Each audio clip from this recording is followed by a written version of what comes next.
Once again, welcome to Sophia Fireplace. Today, we warm our hands and hopefully not our tempers around the crackling flames of Ubuntu in family life. Yes, Ubuntu.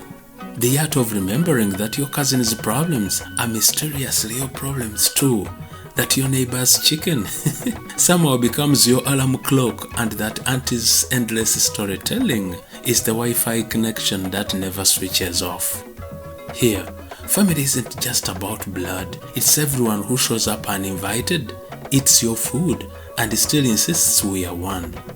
Ubuntu teaches us that when mama cooks, nobody measures portions because the pot belongs to all. When papa lectures, the walls themselves learn patience, and when the kids fight over the remote, it is a demonstration of family love. So, ladies and gentlemen, sit closer to the fire, share your stories, your laughter, and maybe that last roasted maize you're hiding in your pocket.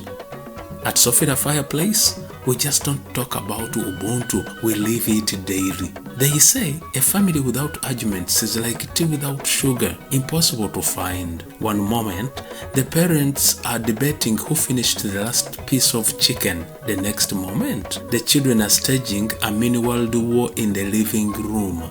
Family is beautiful, but it can also be messy, noisy, and let us be honest, sometimes very, very dramatic.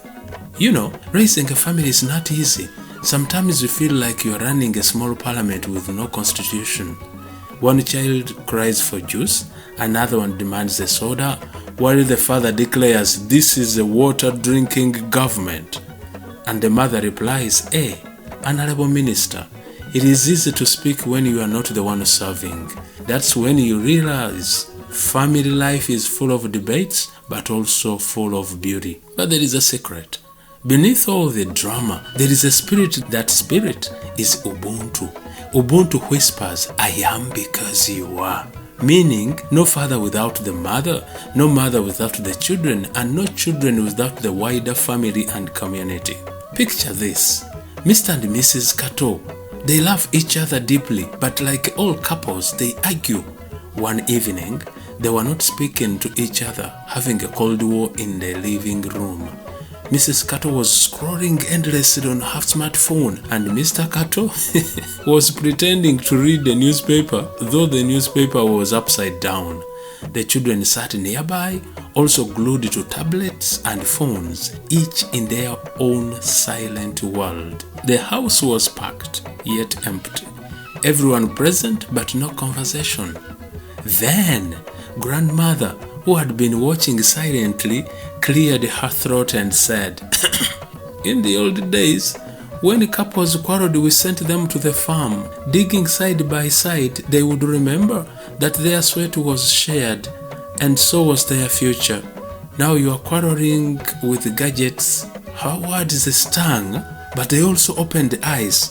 That night, the family agreed to put all gadgets away during dinner.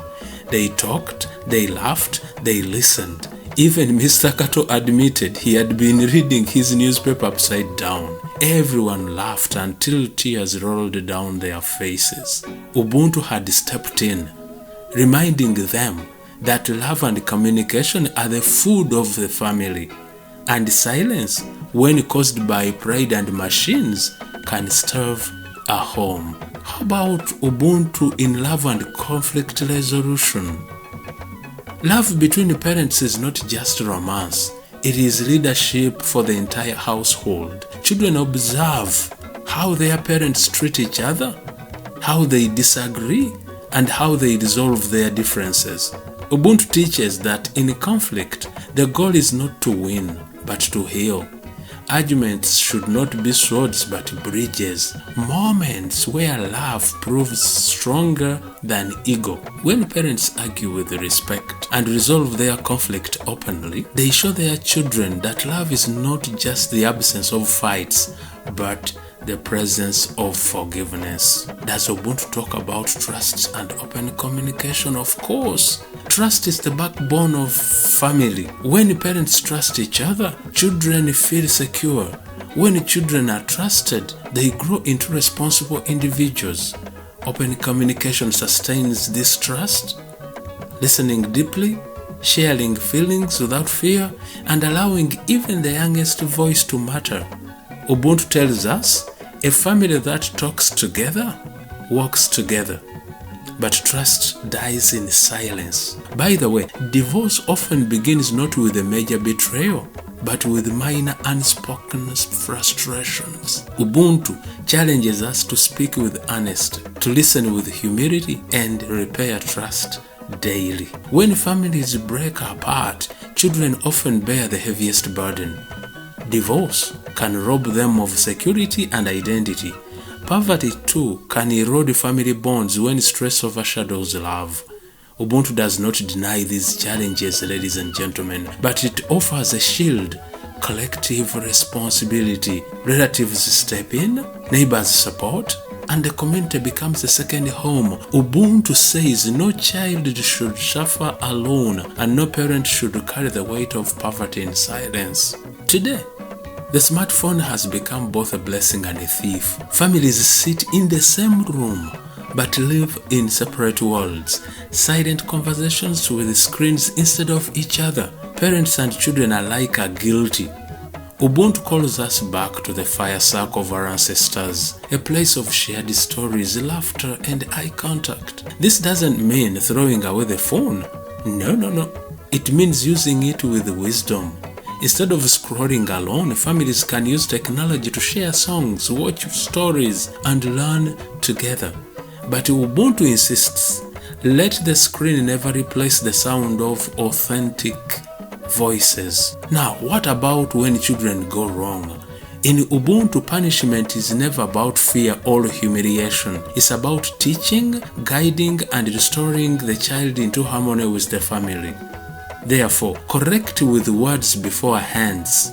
A calm but firm conversation shows the child what was wrong and why it hurt others. Let discipline be communal. If a child breaks trust, elders or siblings remind them of the family's values, not through shouting, but through stories, wisdom, and clear explanation and expectations. Link consequences to the mistake.